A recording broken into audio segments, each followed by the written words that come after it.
काफ़ी ज़्यादा जो डिमांड में कोर्स जर्मनी में जो चलता है, जैसे आप लोग सोच रहे हैं कि mechanical engineering and automobile engineering जो कि यहाँ पे काफ़ी ज़्यादा डिमांडेड है ऑलरेडी। उसके अलावा एक और कोर्स है जो कि पिछले 2-3 साल में मैक्सिमम नंबर ऑफ़ क्वेरीज़ मेरे पास में या मैक्सिमम नंबर ऑफ़ एप्लीकेशंस भी जो मैंने भरे हैं पिछले 2-3 साल में जर्मनी में पब्लिक यूनिवर्सिटीज़ के लिए खास करके वो course. Hi everyone, Anshul here from RK overseas education और आज हम लोग बर्लिन में हैं।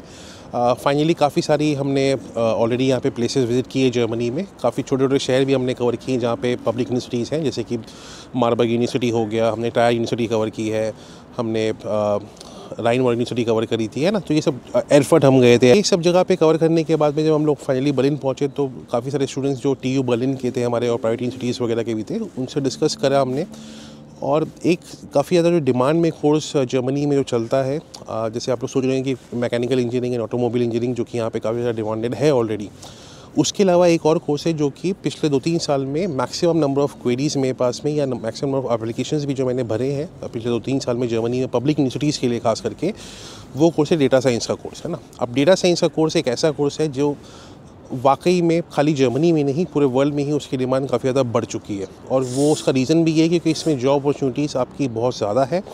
और ये कोर्स एक ऐसा कोर्स है जो कि एक पर्टिकुलर किसी फील्ड ऑफ इंडस्ट्री के लिए सीमित नहीं है। ये वाला कोर्स जो है ये आपके हर इंडस्ट्री में आज के टाइम पे इसका यूसेज आ रहा है। और कंपनी स्पेसिफिकली देख रही हैं कि कौन से पोटेंशियल ऐसे कैंडिडेट्स हैं या स्टूडेंट्स हैं जिन्होंने ये कोर्स किया हुआ है, और प्लस उनकी जो स्किल्स होती हैं जो आप डेवलप करते हैं कोर्स के ड्यूरेशन में, या आपके पास ऑलरेडी अगर प्रोफेशनल एक्सपीरियंस है इस फील्ड में से और आप जर्मनी आके अपनी स्किल्स को उसे मास्टर्स में और बढ़ाते हो, तो उसका जॉब मार्केट यहाँ पे अभी भी काफ़ी स्ट्रॉन्ग माना जाता है। अब जो मेन रीज़न था ये वाला वीडियो बनाने का वो यही था कि जो ये कोर्स है डेटा साइंस का, इसमें क्या क्या एलिजिबिलिटी क्राइटेरिया आते हैं, किन स्टूडेंट्स को एडमिशन मिलने के चांसेस इसमें ज़्यादा रहेंगे, प्लस आप डेटा साइंस के साथ में जो आपके मॉड्यूल्स हैं वो आप AI एंड ML के भी कई सारे कोर्सेज मिला के ये कोर्स आपको मास्टर्स के तौर पे पढ़ाया जाता है यहाँ पे। तो कौन सी ऐसी यूनिवर्सिटी है जिसमें आपको यहाँ पे वो अप्रोच करना चाहिए डेटा साइंस के कोर्स के लिए खास करके, और उसमें से जो बेस्ट और एक है यूनिवर्सिटीज़ का, वो हम लोग इस वाले वीडियो में डिस्कस करते हैं। और एक सबसे पहले बात करते हैं कि ये वाले कोर्स के लिए आप एलिजिबल कौन कौन होता है, कि कौन कौन से स्टूडेंट्स का क्या बैकग्राउंड होना चाहिए जो इस कोर्स के लिए आप लोग एलिजिबल बनते हो। सबसे पहला एलिजिबिलिटी क्राइटेरिया किन स्टूडेंट्स का आता है, अगर आप लोग ने इंडिया से, मान लीजिए आपने बैचलर्स में इंडिया से या कहीं और से भी आपने अगर बैचलर्स में बीटेक के कोर्स में कंप्यूटर साइंस अगर किया हुआ है, तो कंप्यूटर साइंस के स्टूडेंट्स की जो रिक्वायरमेंट्स होती है वो डेटा साइंस के कोर्स के लिए काफ़ी ज़्यादा मैच करती है। और सबसे ज़्यादा हाईएस्ट सक्सेस रेट भी इन्हीं का ही होता है कि आपको डेटा साइंस के कोर्स में या डेटा साइंस प्लस AI का अगर मास्टर्स का यहाँ पे कोर्स है जर्मनी में, उसमें एडमिशन मिलने में आपको आसानी रहती है। दूसरा कौन अप्लाई कर सकता है, अगर आपने बैचलर्स में इंडिया में IT किया हुआ है, बीटेक इन IT कर रखा होगा, इन्फॉर्मेशन टेक्नोलॉजी का कोर्स है, या आपने बैचलर्स में इंडिया में IT किया हुआ है, बीटेक इन IT कर रखा होगा, इन्फॉर्मेशन टेक्नोलॉजी का कोर्स है, या आप मान के चल सकते हो कि आपने अगर बैचलर्स में इंडिया से BSc का कोर्स कर रखा है मैथमेटिक्स, जिसमें आपका एक मेजर सब्जेक्ट्स मैथमेटिक्स का हो, आपका दूसरा सब्जेक्ट मेजर्स में स्टैट्स का हो और प्लस कंप्यूटर साइंस का हो, है ना। या आप BSc कंप्यूटर साइंस कर रखे हो और आपने उसमें माइनर सब्जेक्ट्स में मैथमेटिक्स एंड स्टैट्स के भी सब्जेक्ट्स पढ़ रखे होंगे। अब एक इसमें बात आती है कि भाई क्या बीटेक वाले को ज़्यादा आसान रहेगा एडमिशन मिलने में डेटा साइंस के कोर्स में, या BSc वाले को भी मिल सकता है क्या, भाई क्या बीटेक वाले। अब ये जो चीज़ है ये कम्प्लीटली डिपेंड करती है कि जब आप बीटेक का कोर्स करते हो इंडिया से, आपका वो कोर्स हो जाता है 4 साल का, 8 सेमेस्टर होते हैं उसमें, जिसमें कि आपके जो नंबर ऑफ़ क्रेडिट पॉइंट्स होते हैं, जो जैसे हमें इंडिया में जब आप मोस्ट ऑफ द यूनिवर्सिटीज़ अगर आप देखोगे तो आपको अपनी मार्कशीट्स में हर सब्जेक्ट के स्कोर के साथ में क्रेडिट पॉइंट्स लिखा हुआ होता है कि ये 4 क्रेडिट का सब्जेक्ट है, ये 5 क्रेडिट का है। प्रैक्टिकल्स वगैरह जनरली 1-1 क्रेडिट पॉइंट्स के होते हैं। तो वो नंबर ऑफ़ क्रेडिट पॉइंट्स को जब आप जोड़ते हो बीटेक के कोर्स के 4 साल के कोर्स में इंडिया को, तो वो आपका एक ऑन एन एवरेज डिपेंड करता है यूनिवर्सिटीज़ पे, और वो निकल के आता है बिटवीन 190 टू 210 के बीच में क्रेडिट पॉइंट्स बन जाते हैं उसमें। तो जब आप यहाँ पे अप्लाई करते हैं मास्टर्स के लिए डेटा साइंस के लिए या और भी मान लो सिमिलर फील्ड्स के कोर्सेज़ के लिए, हमेशा आप चेक करना कि आपको यहाँ पे मेंशन होता है कि आपका जो बैचलर का कोर्स होगा इंडिया से, उसमें आपके मिनिमम 210 ECTS या 180 ECTS लिखा हुआ होगा कि जिनके पास में उतने ECTS बन रहे होंगे वही हमारे कोर्स में अप्लाई करो। और दूसरा पॉइंट जो यहाँ पे लोग मेंशन करते हैं एलिजिबिलिटी क्राइटेरिया में, वो ये लिखते हैं कि आपका जो पिछली जो पढ़ाई है, जो आपकी बैचलर्स की स्टडीज़ है, वो हमारे मास्टर्स के कोर्स में, मान लो अभी हम डेटा साइंस की बात कर रहे हैं, तो डेटा साइंस के कोर्स के रेलेवेंट फील्ड ऑफ स्टडी होनी चाहिए। तो जो भी बीटेक का स्टूडेंट होता है उसका तो वो जो 210 ECTS की रिक्वायरमेंट होती है यहाँ पे जर्मनी में, वो एग्जैक्टली पूरी हो जाती है बहुत आराम से। बट जहाँ पे बात आती है BSc वाले स्टूडेंट्स की, जिसने BSc mathematics stats and computer science कर रखा होगा, कोई BCA वाले स्टूडेंट्स भी होते हैं ना जिसने बैचलर ऑफ कंप्यूटर एप्लीकेशन कर रखा होगा,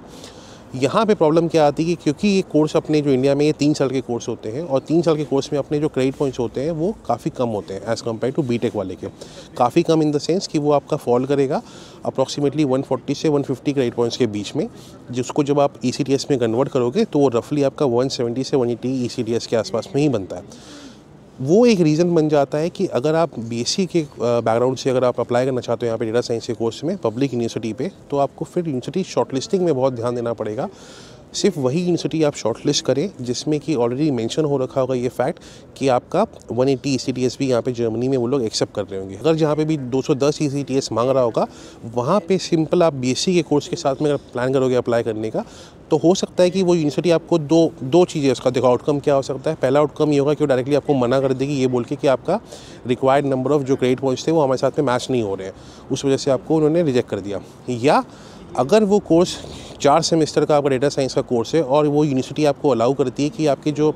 जैसे आपका मार्क्स वगैरह मान लो BSc में काफ़ी अच्छा है, आपके 8.5 CGPA के आसपास बन रहे हैं और आपने अप्लाई किया और आपको यूनिवर्सिटी ने ये ऑप्शन दिया कि क्योंकि आपका एकेडमिकली स्ट्रॉन्ग था, कुछ आपके क्रेडिट पॉइंट्स काफ़ी सारे मैच हो गए हैं, जो मिसिंग है वो मिसिंग क्रेडिट पॉइंट्स जो है वो आप हमारे साथ पढ़ते हुए फर्स्ट या सेकंड सेमेस्टर तक आपको एक्स्ट्रा सब्जेक्ट्स लेके कवर करने पड़ेंगे। उसमें भी कोई बुराई नहीं है। अगर आपको यूनिवर्सिटी ने ऑप्शन दे रखा है मतलब कि वो बहुत अच्छी बात है कि आप 3 साल के बैचलर्स में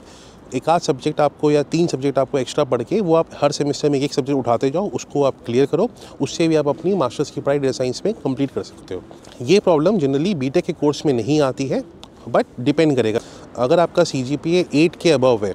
या आपके परसेंटेज 80 के अबव बन रहे हैं अगर, है ना, उस केसेस में आप मान के चलना कि यहाँ की जो यूनिवर्सिटीज़ हैं पब्लिक यूनिवर्सिटीज़ उसमें आपके डेटा साइंस में एडमिशन के चांसेस बढ़ जाएंगे,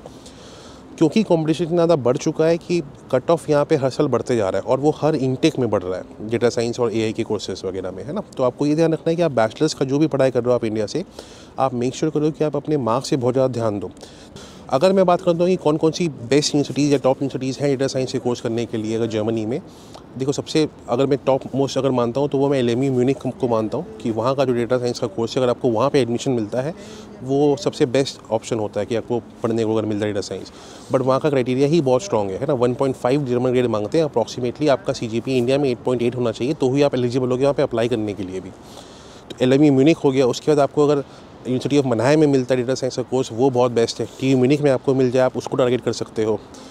कुछ यूनिवर्सिटीज़ और भी हैं, मान लो वो उतनी पॉपुलर नहीं है, बट आप डेगेंडॉर्फ यूनिवर्सिटी भी चेक करते हो तो उसके भी कोर्स काफ़ी ज़्यादा पॉपुलर कोर्सेज में आता है। यूनिवर्सिटी ऑफ गॉटिंगन में कोर्स कराया जाता है। ऐसी अगर आप विंटर इंटेक की बात करोगे तो विंटर इंटेक में आपको कम से कम 22 से 25 यूनिवर्सिटी ऐसी मिल सकती हैं जो कि डेटा साइंस का कोर्स इंग्लिश में कराती हैं। तो उस हिसाब से आप प्लान करो। सारी यूनिवर्सिटीज़ में अप्लाई करने का कोई लॉजिक बनता नहीं है। जहाँ जहाँ पे आपके क्राइटेरिया पूरे हो रहे हैं वहीं पे अप्लाई करो, आपके चांसेस बनेंगे। और जो मैंने फैक्टर्स आपको बताया अगर वो ध्यान में रखते हो then of course the chance of admission will always be high. उसके बाद भी अगर कुछ डाउट्स अगर रह जाते हैं कि भाई आप लोग स्पेसिफिकली टारगेट कर रहे हो नेक्स्ट ईयर के लिए जर्मनी में मास्टर्स इन डेटा साइंस के लिए, आप प्लीज़ हमें कॉन्टैक्ट करो। आप कॉल पे डिस्कस कर सकते हो, आप कॉल शेड्यूल कराओ हमारे साथ में ताकि हम लोग आपको गाइड कर सकें। एंड देखते रहो हमारे वीडियोज़ को ताकि हम लोग आपको इस टाइप की इन्फॉर्मेशन और दे सकें। And thank you for watching us.